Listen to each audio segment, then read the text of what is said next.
Because love him or hate him, this man, he kind of is Fallout.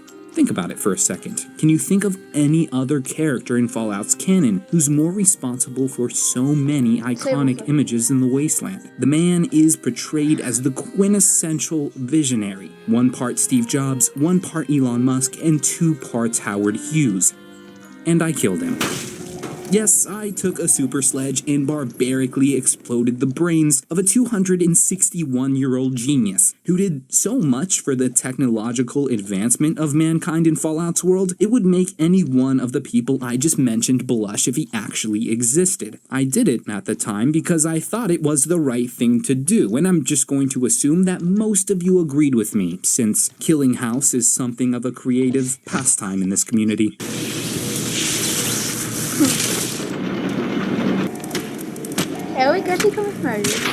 Look, I'm no moral authority on this topic or any other for that matter, but I am going to invite you to wonder with me today. Did the smartest man in the wasteland deserve to go out like he did? Or did most of us simply commit a crime of passion that will ultimately leave Fallout's world just a little dimmer in the long run?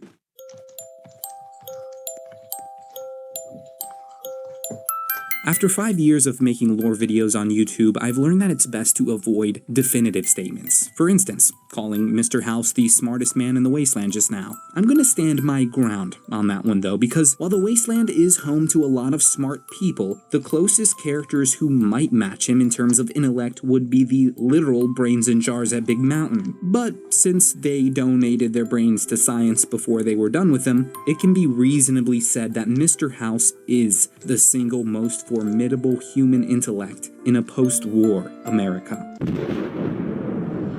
You don't predict the apocalypse using mathematical algorithms, save an entire city from annihilation, and live to tell about it 2 centuries later, unless you have a very special brain, and Mr. House knows that. Like most of those who find themselves in a position of power, the richest man in Vegas is inaccessible. Throughout the game, he communicates with us, the player, but always at an arm's length, using either computers or his Securitrons to issue his directives. House knows how to make a person feel small. 1, because he's a giant face on a monitor, and 2, because he's kind of a douche.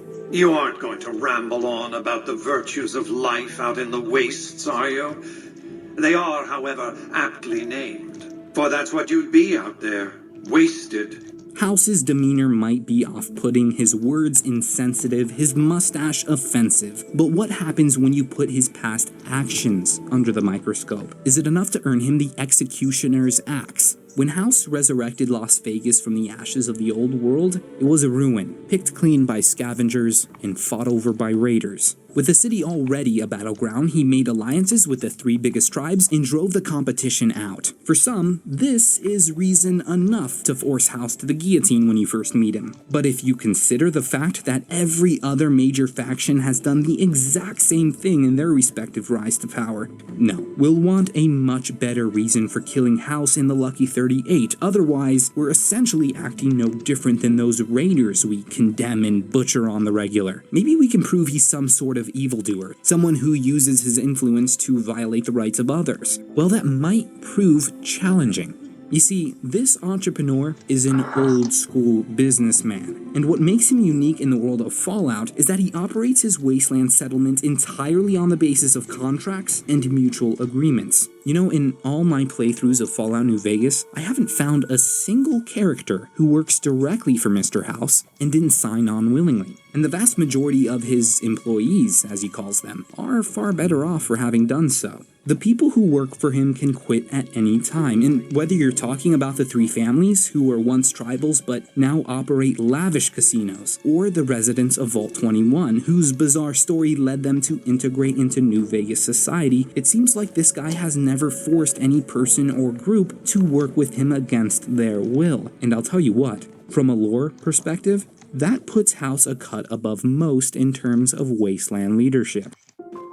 This isn't to say that things don't happen in Vegas. Bad things certainly happen in Vegas, and House has killed people. But It's nearly impossible to find anyone in the wasteland who hasn't killed to protect life or property. Oh, and before we go blaming Mr. House for the poverty found around Vegas, I'm going to stop right there and remind us that people only want to get into the Strip because of what House has built it into over the years. People outside the Strip are desperate because the wasteland is a desperate place. Now, we can accuse House of not doing enough to help those who are less fortunate than him, but that's a whole different discussion. If not helping your neighbor is reason enough to kill a man, I think we're all in trouble. No, Vegas's biggest blemish is not Freeside. Instead, it's the fact that House gives his tribal friends way too much autonomy. That's right, too much freedom. Under contract, the King of Vegas isn't even allowed to step foot into his own casinos, and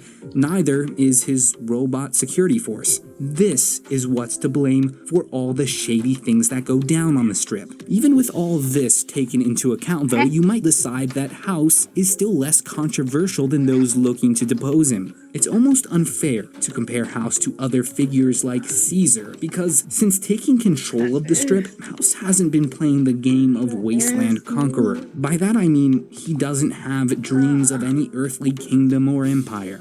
His head is in the stars. Vegas is more than a city. It's the remedy to mankind's derailment. The city's economy is a blast furnace in which can be forged the steel of a new rail line running straight to a new horizon. What is the NCR? A society of people desperate to experience comfort, ease, luxury.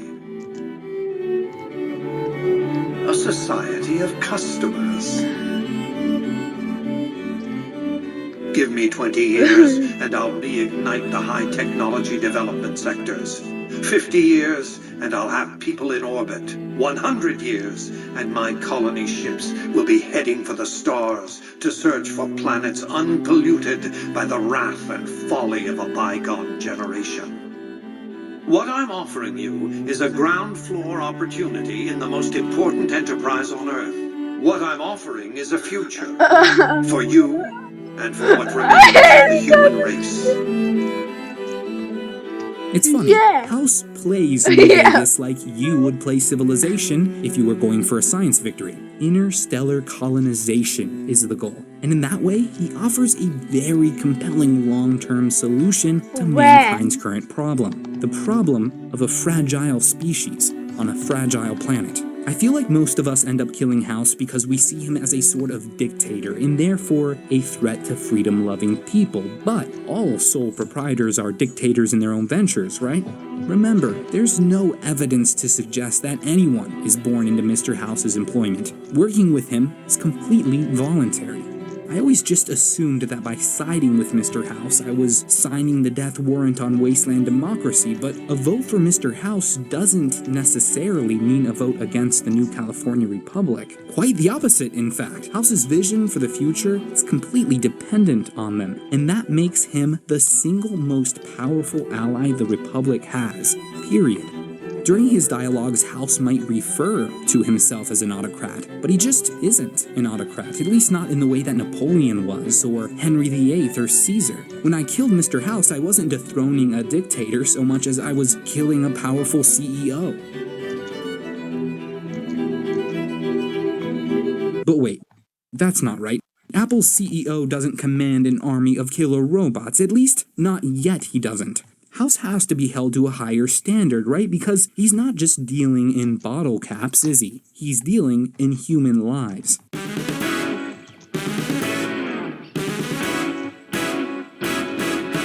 And this is where the scale starts to tip in the other direction, because who's to say House doesn't lose his mind one day and decide to use his unchecked power for ill? Does absolute power corrupt? Absolutely. When I was a kid, I ran the simulations. I can tell you for a fact that if a business tycoon is left to his own devices long enough, bad things will happen. There's this revealing moment in Fallout New Vegas where House, he slips up, and in doing so, shows us his true colors.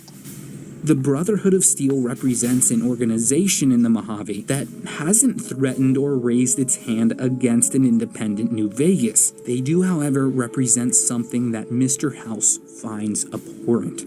A stray variable. Variable that, if left alone, might tamper with one man's perfect formula for the future. So, logically, the mathematician does what the mathematician does best. He simplifies his equation. Unfortunately for the Brotherhood, that means killing every living soul in Hidden Valley. People who stand for Mr. House will tell you that the Brotherhood of Steel were bound to attack Vegas eventually anyway, so a preemptive strike like this one, it's justified. While we could sit here and debate the moral implications of preemptive strikes, I'm going to sidestep the issue entirely and just say this. The moment House commits himself to an unprovoked attack like this one, he ceases to be just another wastelander defending his property and the interest of his employees. He becomes something more. Something that might be terribly dangerous if left unchecked.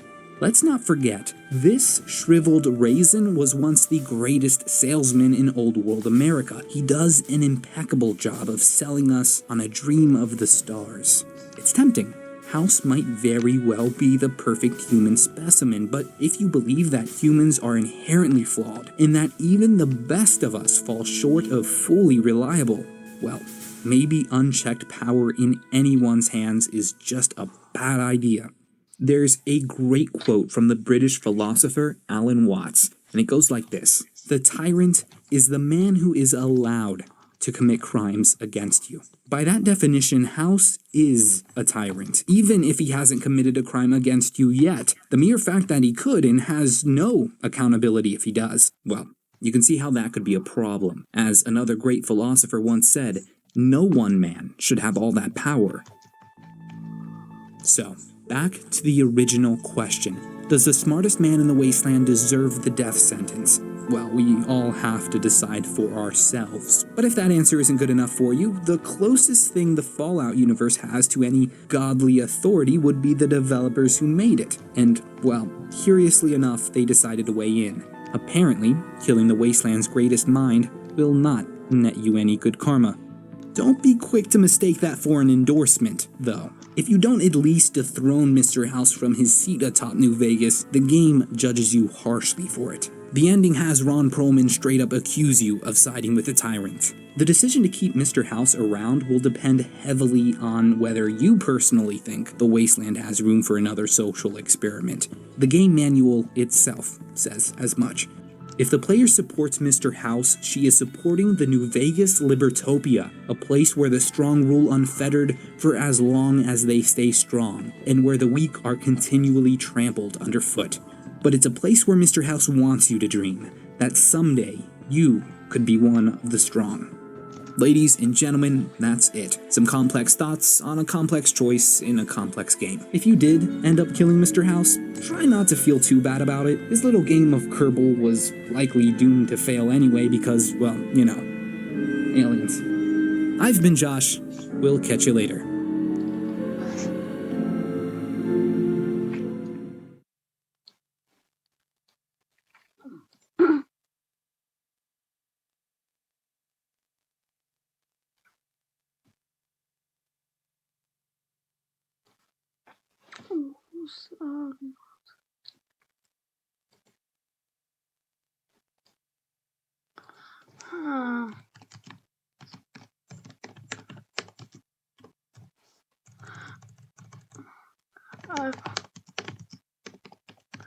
I forgot to read long. Yes, K2 is definitely in Europe. Because we all know Pakistan is in Pakistan is obviously European. And it's currently you busy bickering with Austria.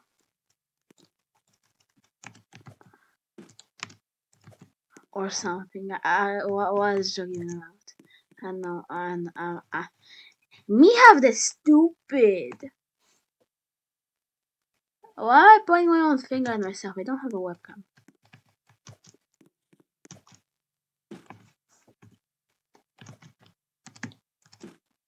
Me have this stupid. Uru papa, uru papa. Heaven didn't know her. Love it.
Pink balls.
This is a video about why Robert House is ultimately bad for the Mojave. I say this fully aware that there is no good choice for the Mojave. So while I do believe that House is a bad choice, I'm not saying that he's not the best choice. He very well may be. But that is a topic we will tackle after we beat Fallout New Vegas with each faction ending. For now, I want to explain why I believe that House would be bad for the Mojave. I recently completed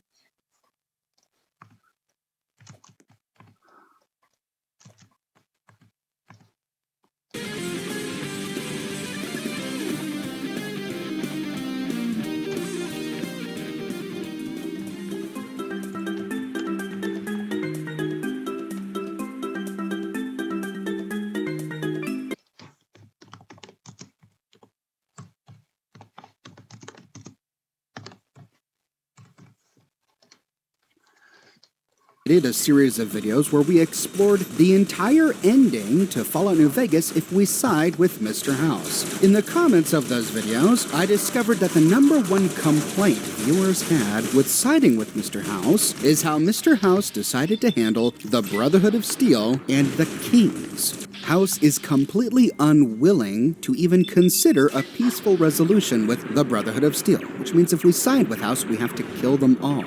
And we learn in the game's end slides that no matter what other choice we made concerning the Kings and Freeside, if we side with Mr. House, his Securitrons invade Freeside and kill all the Kings.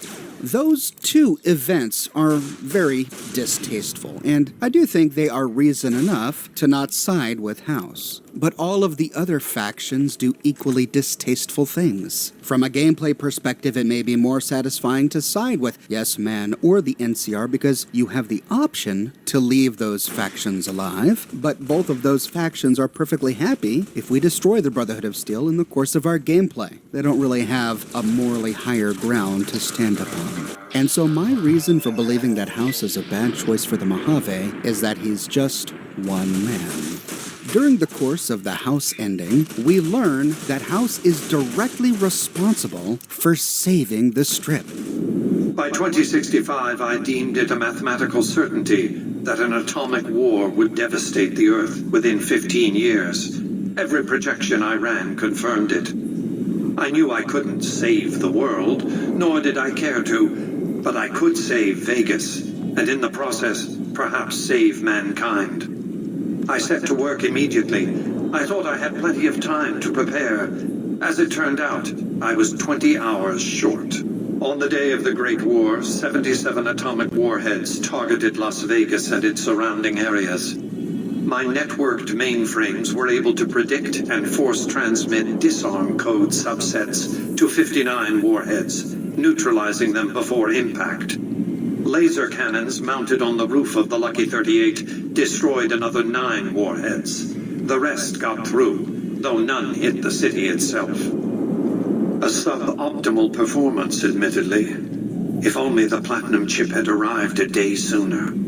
At the time, I expressed the thought that if anyone deserved to be overlord of the Strip, well, it would be House. He's been there for over 200 years. He's invested an enormous amount of money into the Strip, and he's put his own assets on the line to protect the Strip and to rebuild it after the apocalypse. House has put work into the Strip. In a sense, he deserves to be master of it. The problem I have with this idea is that there are more people than just House living in the Strip. There were the residents of Vault 21, whom he ejected from their home, likely manipulating the rules of that society to do so. Those Vault dwellers had every right to keep their own home, and House had no moral claim over the Vault. After all, his defenses did not defend the Vault. The Vault was already protected underground. Plus, after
feel like I lost. And then I feel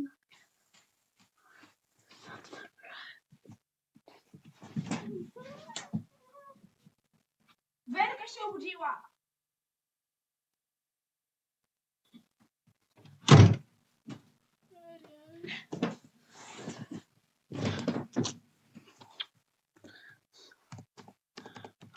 Overnight.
Ui,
let's go.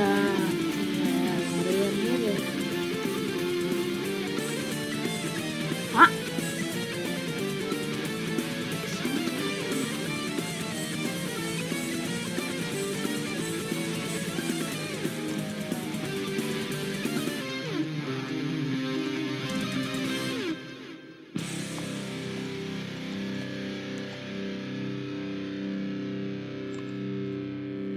Wait until 100.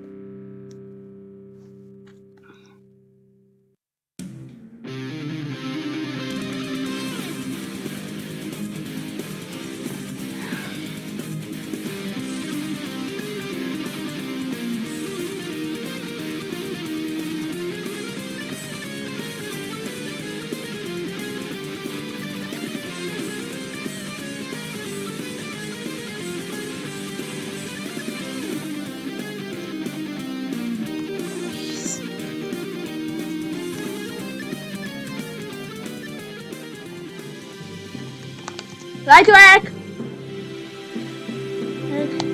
No reaction.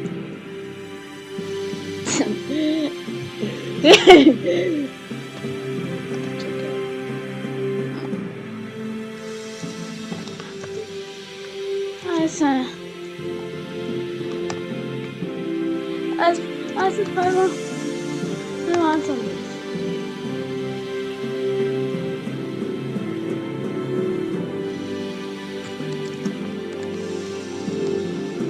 I would have had a reaction.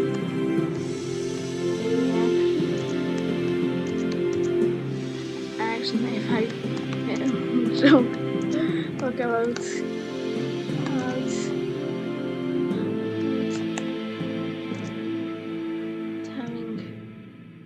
having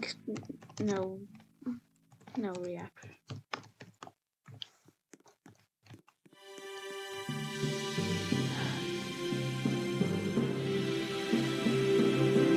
Don't jump!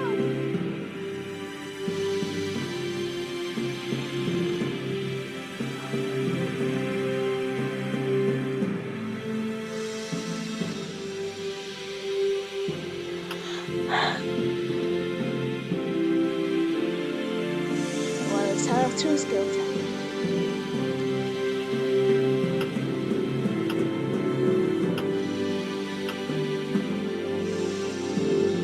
Don't jump! It's out of table party.